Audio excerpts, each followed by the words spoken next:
नमस्कार. ॲग्रोशिवारमध्ये आपलं सर्वांचं स्वागत. बांगलादेशमध्ये कांदा निर्यात सुरू आहे की सुरू नाही आहे? आणि असेल तर सध्या तिची काय परिस्थिती आहे? आणि सुरू नसेल तर ती कधी होणार? या संदर्भातले अनेक प्रश्न मला कमेंटमध्ये शेतकरी बांधव विचारत असतात.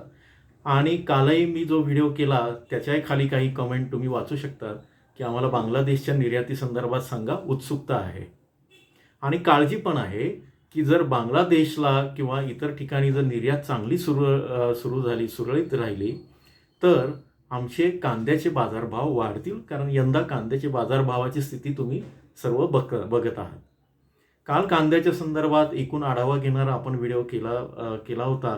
त्याला चांगला प्रतिसाद मिळाला आणि त्या व्हिडिओच्या मध्ये शेतकऱ्यांनी जी मागणी केली आणि मागे पण अनेक जण मागणी करत होते, त्यानुसार आता कांद्याच्या संदर्भातले निर्यातीची काय स्थिती आहे, बांगलादेशची निर्यात कधी सुरू होईल. सध्या काही जणांना असे प्रश्न पडले आहेत की इराण आणि इस्रायलमध्ये गेल्या 2 दिवसापासून जो तणाव आहे आणि आता युद्धाची स्थिती सुरू झाली, दोघांनी एकमेकांवर हल्ले केलेत, याच्यामुळे जागतिक बाजारात काय परिस्थिती आहे आणि त्याचा कांद्यावर किंवा शेतीवर काही परिणाम होणार का? तिसरा प्रश्न आज आपण बघणार आहोत, ते म्हणजे पाकिस्तानचा कांदा आणि चीनचा कांदा सुद्धा आपल्याला त्रास देऊ शकतो का? त्याची काय परिस्थिती आहे आणि आतापर्यंतची निर्यात कशी झाली आणि याचा बाजारभावावर काय परिणाम होईल ते पण आपण बघूया. तर व्हिडिओ संपूर्ण पहा. आजचा व्हिडिओ काही मी फार तुम्हाला जास्त हे करणार नाही, जास्त वेळ घेणार नाही. आटोपशीर माहिती देण्याचा प्रयत्न करीन. जे नवीन आहे चॅनलवर त्यांनी या ठिकाणी हिरवं बटन जे आहे ॲग्रोशिवारचं, तिथं सबस्क्राईब करा, लाईक करा, शेअर करा. तुमच्या प्रतिक्रियांचं नेहमी स्वागत आहे. नेहमीप्रमाणे डिस्क्लेमर आहे की बाजारभाव किंवा बाजारभावाचे अंदाज किंवा इथं दिली जाणारी कांद्याच्या संदर्भातली जी माहिती आहे ती वेगवेगळ्या सोर्समधनं आम्ही मिळवत असतो. हा एक भाग. आणि दुसरं, ॲग्रोशिवार असेल किंवा आणखी कुठली जी माहिती येते तिचा वापर हा शेतकऱ्यांनी आपल्या स्वतःच्या स्थानिक परिस्थितीनुसार करावा, आपल्या संदर्भासाठी करावा.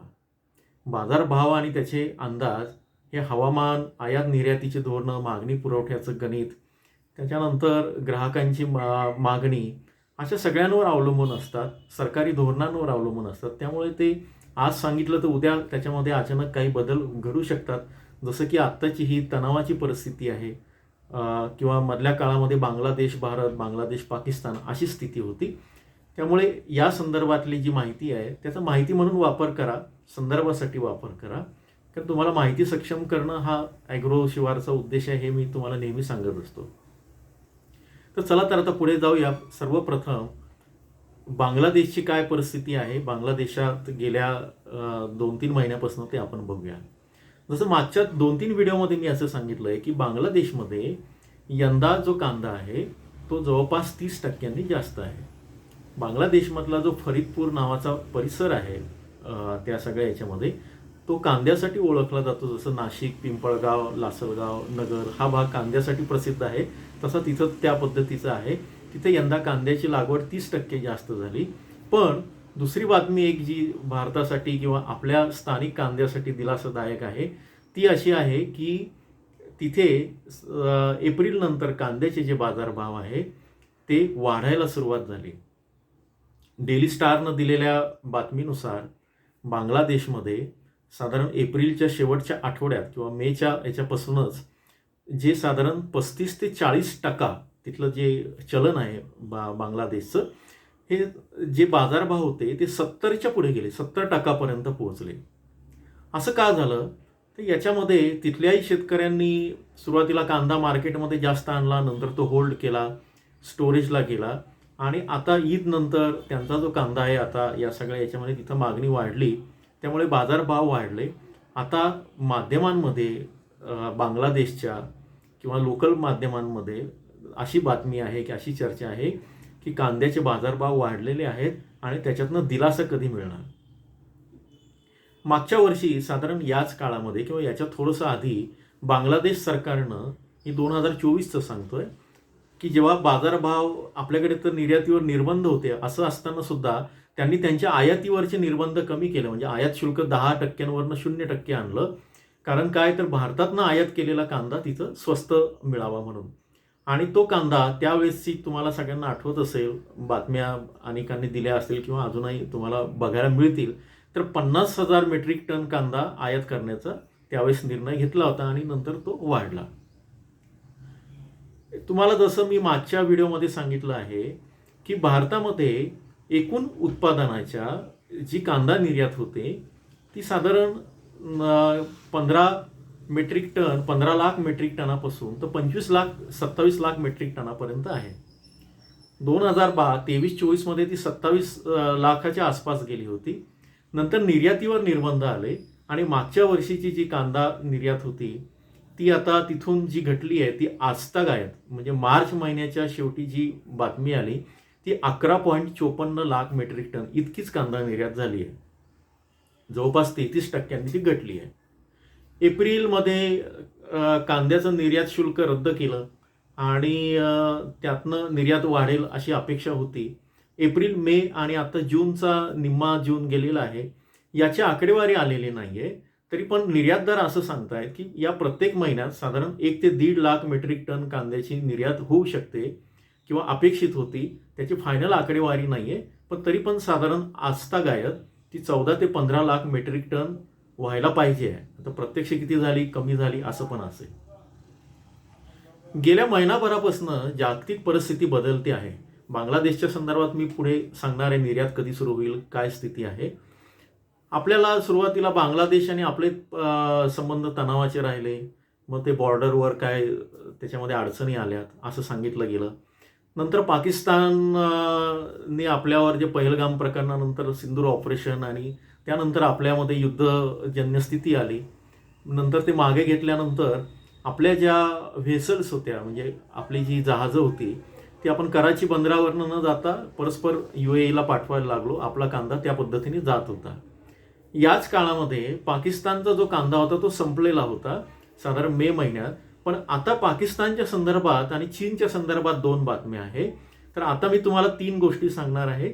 आता पहिल्यांदा आपण पाकिस्तान चीनचं बघूया, जागतिक बाजारभाव पण बघूया आपले काय आहे आणि त्यांचे काय आहे. तर पाकिस्तानमध्ये बलोचिस्तानचा कांदा आता जूनपासून सुरू झालेला आहे. आधीचा त्यांचा संपला आणि हा जो कांदा आहे भारतावर आणि पाकिस्तान नेहमी कॉम्पिटिटर आहे, चीन आपला स्पर्धक आहे. तर हा कांदा पाकिस्तान आता $170 ते $190 प्रति टन या पद्धतीनं जागतिक बाजारात विकतो आहे. चीनचा जो कांदा आहे तो साधारण $220 ते $230 प्रति टन असा विकला जातोय या घडीला निर्यातदारांनी दिलेल्या माहितीनुसार. आणि चीनचा कांदा साधारण एप्रिलपासूनच सुरू होतो आणि जुलै नंतर हा कांदा स्टोरेजला जाईल. त्यामुळे आता जूनपर्यंत पाकिस्तान आणि चीन आपल्याला त्रास देणार आहे निर्यातीमध्ये. आणि कांदा निर्यातदारांनी सांगितलेल्या माहितीनुसार सध्या जगात जी परिस्थिती आहे किंवा आणखी काही त्याला वेगळी कारणं असतील, पण कांद्याची निर्यात संपूर्ण जगभरात, की ती केवळ भारताचीच नाही तर पाकिस्तानची आहे, चीनची आहे, ही काहीशी मंदावलेली आहे. ती खूप जोरात नाही, सुरू आहे पण मंदावलेली आहे. जसं 35 देशांना आपण कांदा निर्यात करतो, या बातम्या तुम्ही मागे खूप वाचल्या असतील, जुन्या झाल्या त्या बातम्या. पण या सगळ्या देशांना कांदा निर्यात सुरळीत जरी असली म्हणजे सुरू जरी असली तरी ती मंदावलेली आहे. तर आता ही पाकिस्तान आणि चीनची कॉम्पिटिशन याचा थोडा परिणाम या महिन्यात जूनमध्ये भारताला बसतो आहे. दुसरी गोष्ट जी बांगलादेशच्या संदर्भात आहे ती आता महत्त्वाची आहे की बांगलादेशचे संबंध जे आहे तणावपूर्ण होते आणि अनेक जण त्या बॉर्डरवर काही गोष्टी कधी सुरू होईल असं ते होतं. त्यामुळे असं सांगितलं जात होतं की बांगलादेशचा जो कांदा आहे तो 30 जून जून महिन्यामध्ये संपेल आणि मग त्यांच्या ईद नंतर किंवा ईदसाठी म्हणून कांदा जास्त लागेल आणि तो संपला की मग आपली निर्यात सुरू होईल. कारण भारताच्या निर्यातीच्या आकडेवारीनुसार आपण 30 ते 33% 35% कांदा एकट्या बांगलादेशला निर्यात करतो. जेव्हा आपण 25 ते 27 लाख मेट्रिक टन कांदा निर्यात केला त्यावेळेस बांगलादेशला 7 ते 8 लाख मेट्रिक टन कांदा गेला होता. मागच्या वर्षी साधारण हीच स्थिती होती. या वर्षीचा अजून तरी कांदा निर्यात सुरू झालेली नाही आहे. त्यामुळे इथे 2 शक्यता आहे. पहिली शक्यता घडायला नको की तणावपूर्ण जी स्थिती आहे दोन देशांची ती पाहता बांगलादेश आणि या सगळ्या याच्यातनं व्यापाराचे रिलेशन होतील का कांद्याचे असं सांगितलं जातं आहे. मात्र काही निर्यातदार याच्यावर अजूनही सकारात्मक आहेत आणि ते असं सांगतायत की बांगलादेशची जी निर्यात आहे तिथला कांदा संपेल, कारण तिथल्या बाजारात आता कांद्याचे भाव वाढायला लागले. जसं मी तुम्हाला सांगितलं 70% पर्यंत बाजारभाव गेले. त्यामुळे आताची जी स्थिती आहे ती त्याच्यापेक्षा जास्त वाढलेली आहेत आणि त्यांना आता कांद्याची गरज भासायला लागलेली आहे. त्यामुळे ती कधीही भारतातनं, पाकिस्तानमधनं किंवा चीनमधनं कांदा मागवू शकतात. आता चीन आणि पाकिस्तान हे त्यांना परवडणार नाही आहे. अंतराच्या दृष्टीनं एकूण तणावाची परिस्थिती आहे आणि सगळं याच्या दृष्टीनं. त्यामुळे भारत केव्हाही त्यांना जवळचा हे पडतो. आपण रस्ते मार्गानं आपण त्यांना हे देतो, काही प्रमाणात पोर्टनुसार देतो. बांगलादेशमधनं दुसरी एक बातमी आता आली आहे की तिथलं चित्तोग्राम नावाचं जे बंदर आहे तिथे आजची बातमी आहे ही सोमवारी, तिथे जे कंटेनर आहे आयात केलेले कंटेनर त्यांची इतकी दाटीवाटी झाली की तिथं काहीच करायला जागा नाही, नवीन कंटेनर ठेवायला जागा नाही. याचं कारण असं सांगितलं जातं की मधल्या काळामध्ये ईद नंतर तिथं सुट्टी होती. 7 जूनला बकरी ईद झाली, त्याच्या आधी बकरी ईद होती आणि या बकरी ईद नंतर बरोबर 7 जूनलाच, माफ करा, 7 जूनच्या बकरी ईद नंतर एक साधारण तिथे जशी आपली उन्हाळ्याची दिवाळीची सुट्टी असते त्या पद्धतीनं तिथं सुट्टी होती. त्याच्यानंतर जो माल आला त्या सगळ्या कामगारांना, कर्मचाऱ्यांना सुट्टीनुसार तो काही खाली झाला नाही आणि आता परिस्थिती अशी आहे की ही सगळी बंदरं जी आहेत किंवा जिथे ड्रायपोर्ट असतील किंवा रेग्युलर पोर्ट असतील तिथे आता तो माल उतरवण्याची आणि तो अजूनही त्याची परिस्थिती गोंधळाचीच आहे. तो माल अजून स्थानिक बाजारपेठेत गेलेला नाही आहे आणि येत्या आठवडाभर तरी ही परिस्थिती राहील. याचाच अर्थ आहे की अजून आठवडा किंवा 2 आठवडे तरी कांद्याचे जे फ्रेट इथून जातील किंवा कांद्याचं जे काही कंटेनर इथून जातील ते तिथे अडचण येऊ शकते. केवळ कांदाच नाही, तुम्ही काही भारत असो नाही तर आणखी कोणी असो तिथं त्या कंटेनर ठेवायला जागा नसल्याने ती अडचण येऊ शकते. आता दुसरी सकारात्मक बातमी इथं अशी आहे, ही झाली नकारात्मक बाजू, की साधारण जूनपासून जी कांद्याची निर्यात सुरू होणार होती बांगलादेशसाठी तिची तारीख असं सांगितलं जातं आहे की ही 20 ते 25 जूनपर्यंत सुरू होईल. म्हणजे जी 15 जूनपर्यंत होणार असं सांगितलं जात होतं ती आता परत लांबली आहे. जसं की मी तुम्हाला म्हणालो की या सगळ्या अडचणीमुळे तो पण एक भाग आहे आणि तिथली लोकल महागाई कांद्याची, त्यामुळे हा एक भाग आहे. आता सर्वात शेवटी जो भाग आहे की इराण आणि इस्रायलच्या युद्धामुळे काय स्थिती होऊ शकते, तर आत्ताच इराण आणि इस्रायलच्या युद्धामुळे शेअर बाजार गडगडतो आहे, हे तुम्ही बघत आहात. जागतिक बाजारामध्ये इंधनाचे दर जे होते कच्च्या इंधनाचे ते $80 आहेत, ते 100च्या पुढे गेले आहेत आणि आता ते 150वर जात आहेत अशी बातमी आहे ताजी आजची, सोमवार 16 जूनची.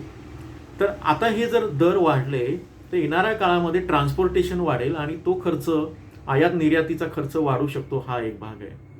भविष्यामध्ये याच्यामध्ये आखाती देश आणि असे सगळेच लोक त्याच्यामध्ये पडले, हे लवकर संपावं अशी सगळ्यांची इच्छा आहे.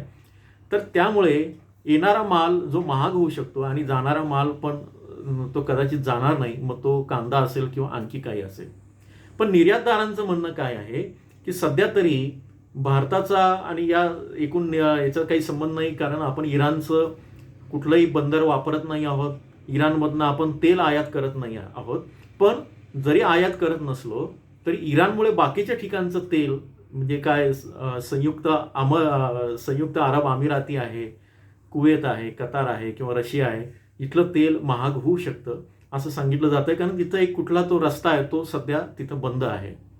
तर ही सगळी परिस्थिती लक्षात घेता सध्या तरी इस्रायल आणि इराणमधल्या युद्धाचा किंवा तणावाची जी स्थिती आहे त्याचा तातडीनं आपल्यावर परिणाम होणार नाही, भविष्यात झालं तर माहीत नाही. आणि दुसरा भाग बांगलादेशच्या निर्याती संदर्भात आहे, ती 20 जून नंतरच होईल.